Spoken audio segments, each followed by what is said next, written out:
Under the Pyramids by H.P. Lovecraft. Mystery attracts mystery. Ever since the wide appearance of my name as a performer of unexplained feats, I have encountered strange narratives and events which my calling has led people to link with my interests and activities. Some of these have been trivial and irrelevant, some deeply dramatic and absorbing, some productive of weird and perilous experiences, and some involving me in extensive scientific and historical research. Many of these matters I have told, and shall continue to tell freely, but there is one of which I speak with great reluctance, and which I am now relating only after a session of grilling persuasion from the publishers of this magazine, who had heard vague rumors of it from other members of my family. The hitherto guarded subject pertains to my non-professional visit to Egypt 14 years ago, and has been avoided by me for several reasons. For one thing, I am averse to exploiting certain unmistakably actual facts and conditions obviously unknown to the myriad tourists who throng about the pyramids, and apparently secreted with much diligence by the authorities at Cairo, who cannot be wholly ignorant of them. For another thing, I dislike to recount an incident in which my own fantastic imagination must have played so great a part. What I saw, or thought I saw, certainly did not take place, but is rather to be viewed as a result of my then recent readings in Egyptology and of the speculatus ambient, this theme which my environment naturally propped. These imaginative stimuli, magnified by the excitement of an actual event terrible enough in itself, undoubtedly gave rise to the cumulative horror of the grotesque night so long past. In January of 1920, I had finished a professional engagement in England and signed a contract for a tour of Australian theatres. A liberal time being allowed for the trip, I determined to make the most of it in the sort of travel which chiefly interests me. So, accompanied by my wife, I drifted pleasantly down the continent and embarked at Marseille in the P&O steamer Malwa, bound for Port Said. From that point I proposed to visit the principal historical localities of Lower Egypt, and leaving finally for Australia. The voyage was an agreeable one, and enlivened by many of the amusing incidents which befall a magical performer apart from his work. I had intended, for the sake of quiet travel, to keep my name a secret, but was goaded into betraying myself by a fellow magician whose anxiety to astound the passengers with ordinary tricks tempted me to duplicate and exceed his feats in a manner quite destructive of my incognito. I mention this because of its ultimate effect, an effect I should have foreseen before unmasking to a shipload of tourists about to scatter throughout the Nile Valley. What it did was to herald my identity wherever I subsequently went, and deprive my wife and me of all the placid inconspicuousness we had sought. Traveling to see curiosities, I was often forced to stand inspection as a sort of curiosity myself. We had come to Egypt in search of the picturesque and the mystically impressive, but found little enough when the ship edged up to Port Said and discharged its passengers in small boats. Low dunes of sand, bobbing buoys in shallow water, and a dreary European small town with nothing of interest save the great de Lesseps statue made us anxious to get on to something more worth our while. After some discussion, we decided to proceed at once to Cairo and the pyramids, later going to Alexandria for the Australian boat and for whatever Greco-Roman sites that ancient metropolis might present. The railway journey was tolerable enough and consumed only 4 hours and a half. We saw much of the Suez Canal, whose route we followed as far as Ismailia, and later had a taste of old Egypt in our glimpse of the restored freshwater canal of the Middle Empire. Then at last we saw Cairo, glimmering through the glowing dusk, a twinkling constellation which becomes ablaze as we halted at the Great Gare Central. Once more disappointment awaited us, for all that we beheld was European, save the costumes and the crowds.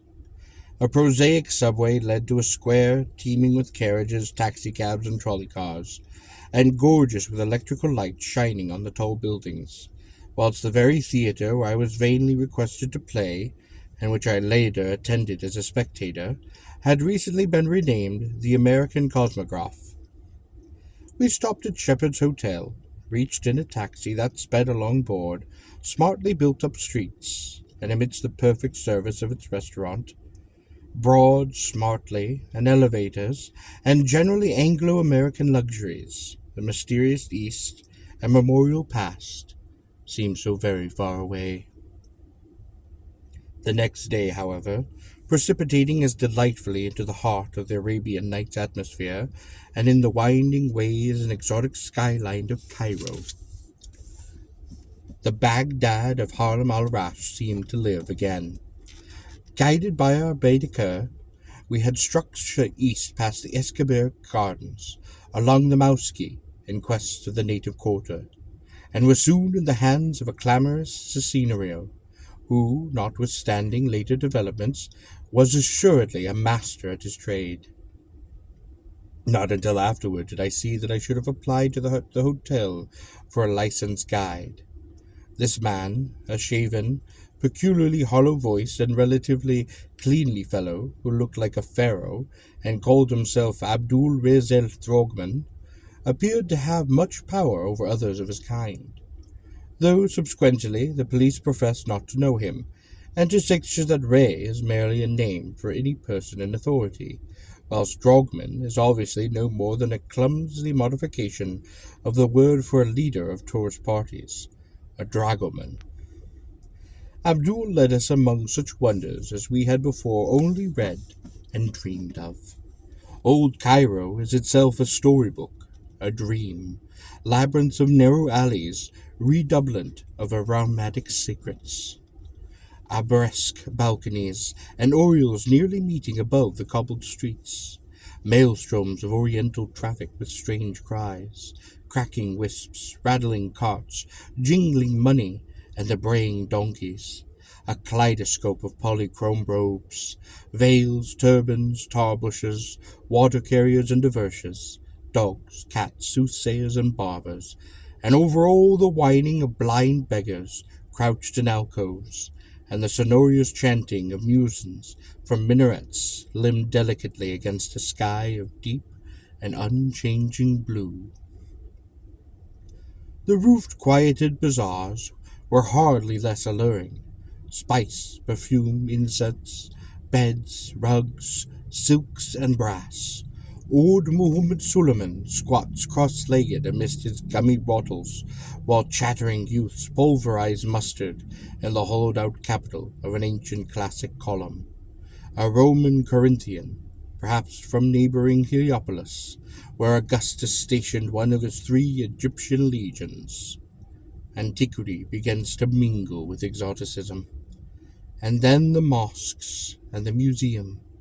We saw them all, and tried not to let our Arabian reveal succumb to the dark charm of a pharaonic Egypt, which the museum's priceless treasures offered. That was to be our climax. And for the present we concentrated upon the medieval Saracen glories of the caliphs, whose magnificent tomb mosques form a glittering fairy necropolis upon the edge of the Arabian desert.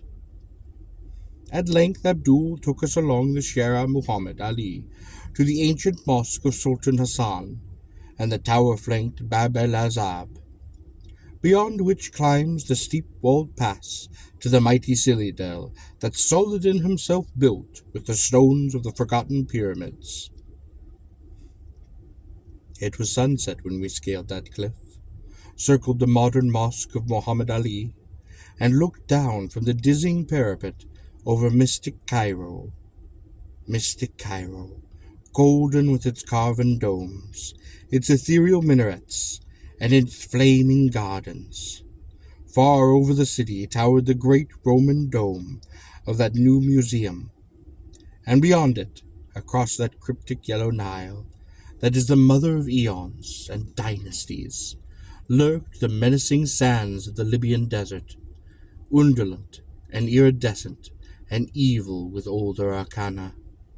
The red sun sank low, bringing the relentless chill of Egyptian dusk, and as it stood poised on the world's rim like that ancient god of Heliopolis, Re Harakat, the horizon sun, we saw silhouetted against its vermilion holocaust the black outlines of the pyramids of Giza, the Placejonic tombs that were hoary with 1,000 years when Tutankhamun mounted his golden throne in distant Thebes. Then we knew that we were done with Saracen Cairo, and we must taste that deeper mystery of the primal Egypt, the black chem of Ra and Amen, Isis and Osiris. The next morning we visited the pyramids, riding out in a Victoria across the great Nile Bridge with its bronze lions, the islands of Gezira with its massive ibex trees, and the smaller English bridge to the western shore. Down the shore road we drove, between great rows of ibex, and past the vast zoological gardens to the suburb of Giza, where a new bridge to Cairo proper has since been built. Then, turning eland along Sher al-Haram, we crossed a region of glassy canals and shabby native villages, till before us loomed the objects of our quest, cleaving the mist of dawn and forming inverted replicas in the roadside pools. 40 centuries, as Napoleon had told his campaigners there, indeed looked down upon us. The road now rose abruptly, till we finally reached our place of transfer between the trolley station and the Mina House Hotel. Abdul Riz, who capably purchased our pyramid tickets, seemed to have an understanding with the crowding, yelling, and offensive Bedouins who inhabited a squalid mud village some distance away, and pesterously assailed every traveller, for he kept them very decently at bay, and secured an excellent pair of camels for us, himself mounting a donkey, and assigning the leadership of our animals to a group of men and boys more expensive than useful. The area to be traversed was so small that camels were hardly needed, but we did not regret adding to our experience this troublesome form of desert navigation. The pyramids stand on a high rock plateau, this group forming next to the northernmost of the series of regal and aristocratic cemeteries built in the neighborhood of the extinct capital, Memphis, which lay upon the same side of the Nile, somewhat south of Giza, and which flourished between 340 and 2000 BC.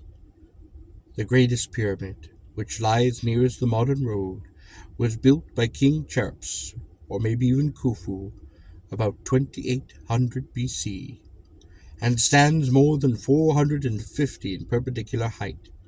In a line southwest from this are successively the second pyramid, built a generation later by King Khephren, and though slightly smaller, looking even larger because it is set upon higher ground. The radically smaller third pyramid of King Mycenaeus, built around 2700 BC, near the edge of the plateau and due east of the second pyramid, with a face probably altered to form a colossal portrait of Khephren, its royal restorer, stands the monstrous Sphinx, mute, sardonic, and wise beyond mankind and memory. Minor pyramids and the traces of ruined minor pyramids are found in several places, and the whole plateau is pitted with the tombs of dignitaries of less than royal rank. These latter were originally marked by mastabs, or stone bench-like structures, about the deep burial shafts, as found in other Memphian cemeteries. They are exemplified by Pranib's tomb in the Metropolitan Museum of New York, at Giza, However, all such visible things have been swept away by time and pillage, and only the rock-hewn shafts, either sand-filled or cleared out by archaeologists, remain to attest their former existence. Connected with each tomb was a chapel in which priests and relatives offered food and prayer to the hovering Ka, or vital principle of the deceased. The small tombs have their chapels contained in the stone mustvas, or superstructures, but the mortuary chapels of the pyramids, where regal pharaohs lay, were separate temples, each to the east of its corresponding pyramid, and connected by a causeway to a massive gate chapel, or pavilion, at the edge of the rock plateau. The gate chapel leading to the second pyramid, nearly buried in the drifting sands, yawns subterraneously southeast of the Sphinx. Persistent tradition dubs it the Temple of the Sphinx, and it may perhaps be rightly called such if the Sphinx indeed represents the second pyramid's builder, Khephren. There are unpleasant tales of the Sphinx before Khephren, but whatever its elder features were, the monarch replaced them with his own, that men might look at the Colossus without fear. It was in the great gateway temple that the life-size diorite statue of Khephren, now in the Cairo Museum, was found, a statue before which stood in awe when I beheld it. Whether the whole edifice is now excavated, I am not certain, but in 1910 most of it was below ground, with the entrance heavily barred at night. Germans were in charge of the work, and the war or other things might have stopped them. I would give much, in view of my experience, and of certain Bedouin whisperings, discredited or unknown to Cairo, to know what has developed in counteraction with a certain well and a transverse galley, where statues of the pharaoh were found, in curious juxtaposition to the statues of our baboons. The road, as we traversed it in our camels that morning, curved sharply past the wooden palace quarters, post office, drugstore, and shops upon the left, and plunged south and east in a complete bend that scaled the rock plateau and brought us face to face with the desert under the lee of the Great Pyramid. Past Cyclopean masonry we rode, rounding the eastern face and looking down ahead into a valley of minor pyramids, beyond which the eternal Nile glistened to the east, and the eternal desert shimmered in the west. Very close loomed the three major pyramids, the greatest devoid of outer casing and shewing its bulk of great stones, but the others retaining here and there the neatly fitted covering which had made them smooth and finished in their day. Presently we descended toward the Sphinx, and sat silent beneath the spell of those terrible, unseeing eyes. On the vast stone breast we faintly discerned the emblem of Re-Hekat, for whose image the Sphinx was mistaken in a later dynasty. And though sand covered the tablet between the great paws, we recalled that what Thutmose IV inscribed therein, and the dream he had when a prince. It was then that the smile of the Sphinx vaguely displeased us, and made us wonder about the legends of subterranean passages beneath that monstrous creature, leading down and down to depths none might dare have at, depths connected with mysterious older than the dynasties Egyptian that we excavate, and having a sinister relation to the persistence of abnormal, animal-headed gods in the ancient Neolithic pantheon. Then, too, it was I asked myself in idle question, whose hideous significance was not to appear for many an hour. Other tourists now began to overtake us, and we moved on to the sand-choked temple of the Sphinx, 50 yards to the southeast, which I had previously mentioned, in the great gate of the causeway to the second pyramid's mortuary chapel upon the plateau.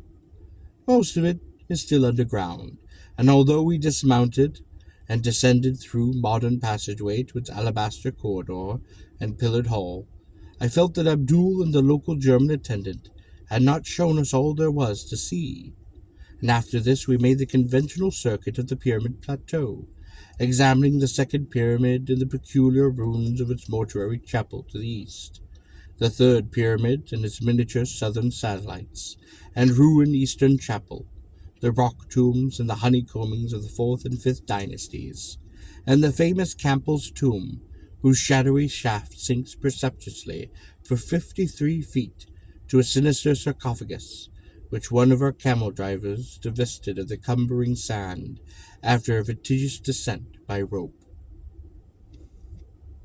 Cries now assailed us from the Great Pyramid, where Bedouins were besieging a party of tourists with offers of guidance to the top, or of displays of speed in the performance of solitary trips up and down.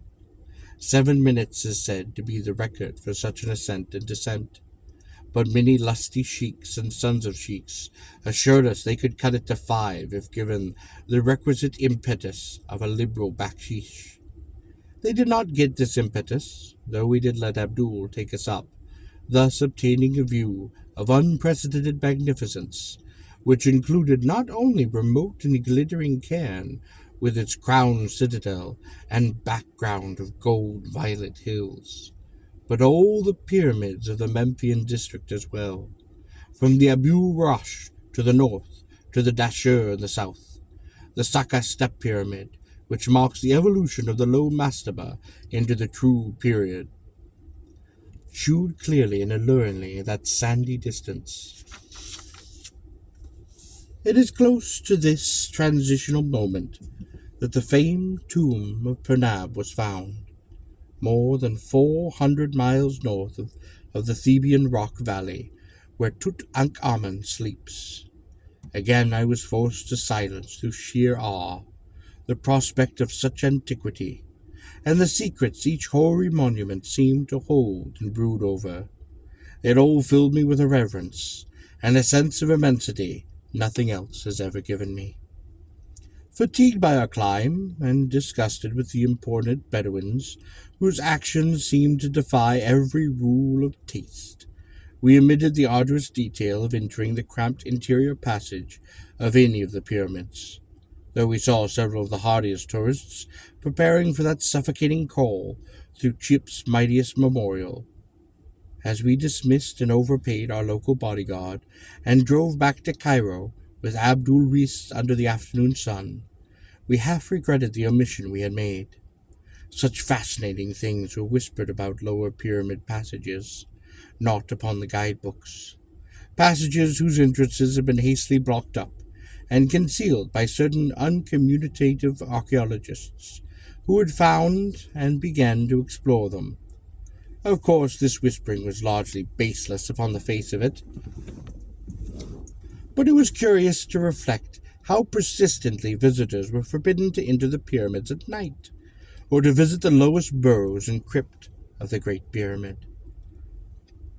Perhaps in the later case it was the psychological effect which was feared, the effect upon the visitor feeling himself huddled beneath a gigantic world of solid masonry, joined to the life he was known by the merest tube in which he may only crawl, and which only any accident or an evil design might block.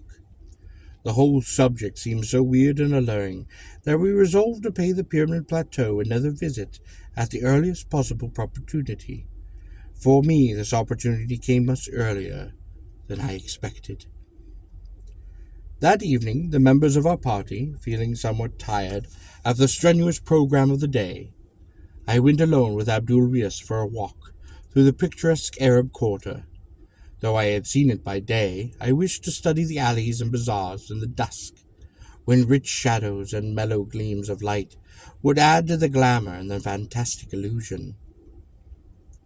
The native crowds were thinning, but were still very noisy and numerous, when we came upon a knot of revealing Bedouins in the Souq-en-Nuha, a bazaar of the coppersmiths. Their apparent leader, an insolent youth with heavy features and saucily cocked tabouche, took some notice of us, and evidently recognized with no great friendliness my competent but admittedly superfluous and sneeringly disposed guide.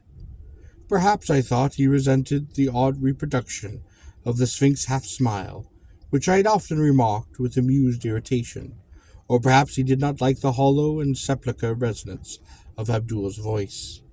At any rate, the exchange of ancestral opprobrious language became very brisk, and before long Ali Aziz, as I heard the stranger called, when called by a no worse name, began to pull violently Abdul's robe, an action quickly reciprocated, and leading to a spirited scuffle in which both combatants lost their sacredly cherished headgear, and would have reached an even dire condition had not intervened and separated them by main force. My interference, at first seemingly unwelcome on both sides, succeeded at least in effecting a truce.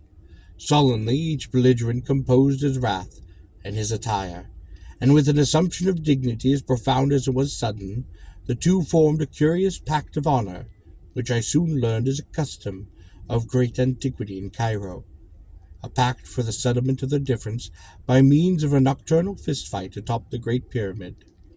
Long after the departure of the last moonlight sightseer, each duelist was to assemble a party of seconds, and the affair was to begin at midnight, preceded by rounds in the most civilized possible fashion. In all this planning there was much which excited my interest.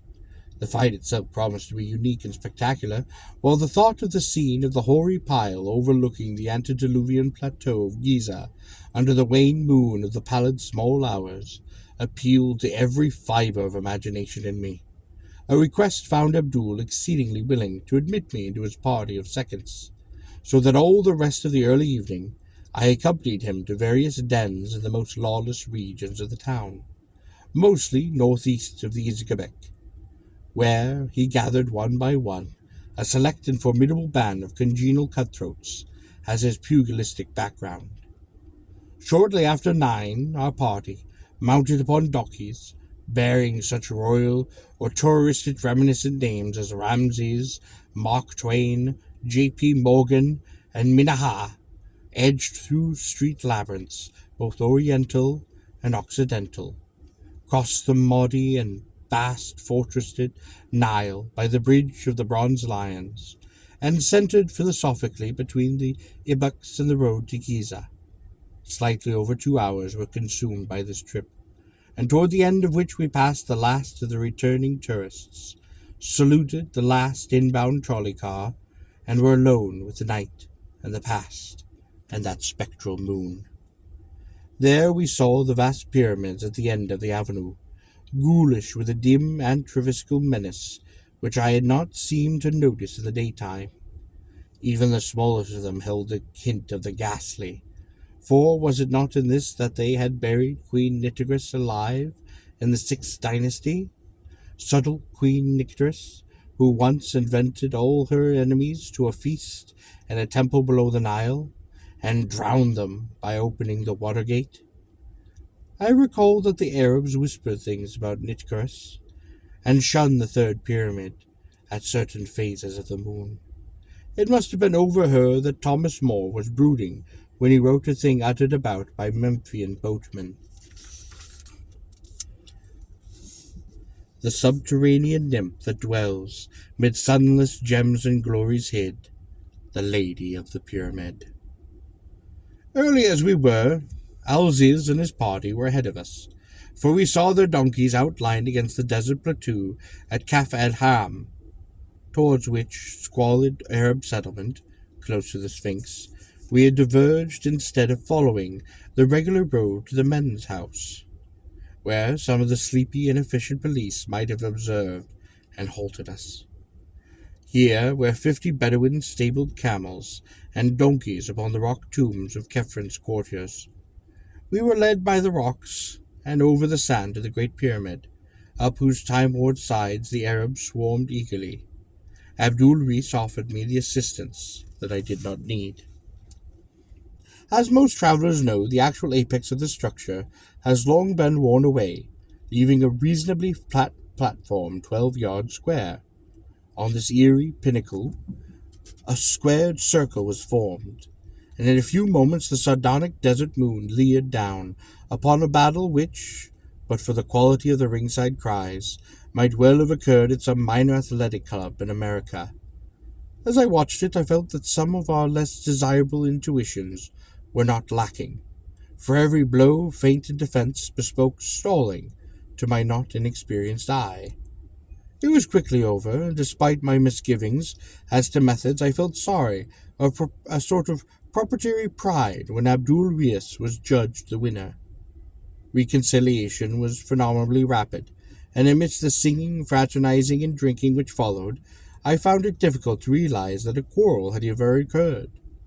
Oddly enough, I myself seemed to be more of a center of notice than the antagonists, and from my smattering of Arabic, I judged that they were discussing my professional performances and escapes from every sort of manacle and confinement, in a manner which indicated not only surprising knowledge of me, but a distinct hostility and skepticism concerning my feats of escape. It gradually dawned on me that the elder magic of Egypt did not depart without leaving traces, and the fragments of a strange secret law and priestly cult practices have survived surreptitiously amongst the Falahin to such an extent that the prowess of a strange Hawi or magician is resented and disputed. I thought how much my hollow-voiced guide Abdul Rees looked like an old Egyptian priest, or a pharaoh, or even a smiling sphinx, and I wondered. Suddenly, something happened which in a flash proved the correctness of my reflections and made me curse the denseness whereby I accepted this night's events as other than the empty and miraculous frame-up they now shewed themselves to be. Without warning, and doubtless in answer to some subtle sign from Abdul, the entire band of Bedouins precipitated itself upon me, and having produced heavy ropes, soon had me bound as securely as I was ever bound in the course of my life, either upon the stage or off. I struggled at first, but soon saw that one man could make no headway against a band of over 20 sinewy barbarians. My hands were tied behind my back, my knees bent to their fullest extent, and my wrists and ankles stoutly linked together with an unyielding cord. A stifling gag was forced into my mouth, and a blindfold fastened tightly over my eyes. Then, as the Arabs bore me aloft upon their shoulders, and began a jouncing descent of the pyramid, I heard the taunts of my late guide Abdul, who mocked and jeered delightfully in his hollow voice, and assured me that I was soon to have my magic powers put to a supreme test, which would quickly remove any egotism I might have gained through triumphing over all the tests offered by America and Europe. Egypt, you remind me, is very old, and the full of the inner mysteries and antique powers not even conceivable to the experts of today, whose devices had so uniformly failed to entrap me. How far or in what direction I was carried I cannot tell, for the circumstances were all against the formation of my accurate judgment. I know, however, that it could not have been a great distance, since my bearers at no point hastened beyond a walk, yet kept me aloft a surprising short time. It is this perplexing brevity which makes me feel almost like shuddering whenever I think of Giza and its plateau, for one is supposed by hints of the closeness to everyday tourist routes of what existed then and what must exist still. The evil abnormality I speak of did not become manifest at first, and setting me down on a surface which I recognized as sand rather than rock, my captors passed a rope around my chest, and dragged me a few feet to a ragged opening in the ground, into which they presently lowered me with much rough handling. For apparent eons I bumped against the stony regular sides of a narrow-hewn well, which I took to be one of the numerous burial shafts of the plateau, and the prodigious, most incredible depth of it robbed me of all base of conjecture. The horror of the experience deepened with every dragging second. That any descent through the sheer, solid rock could be so vast without reaching the core of the planet itself, or that any rope made by man could be so long as to dangle me in these unholy and seemingly fathomless profundities of nether earth, where beliefs of such grotesqueness that it is easier to doubt my agitated senses than to accept them. Every now I am certain, for I know how deceitful the sense of time becomes when one or more of the usual perceptions or conditions of life is removed or distorted. But I am quite sure that I preserved a logical consciousness that far that at least I did not add any full-grown phantoms of imagination to a picture hideous enough in its own reality, and inexplicably by a type of cerebral illusion vastly short of actual hallucination. All this was not the cause of my first bit of fainting. The shocking ordeal was cumulative, and the beginning of the latter terrors was a very perceptuous increase in my rate of descent.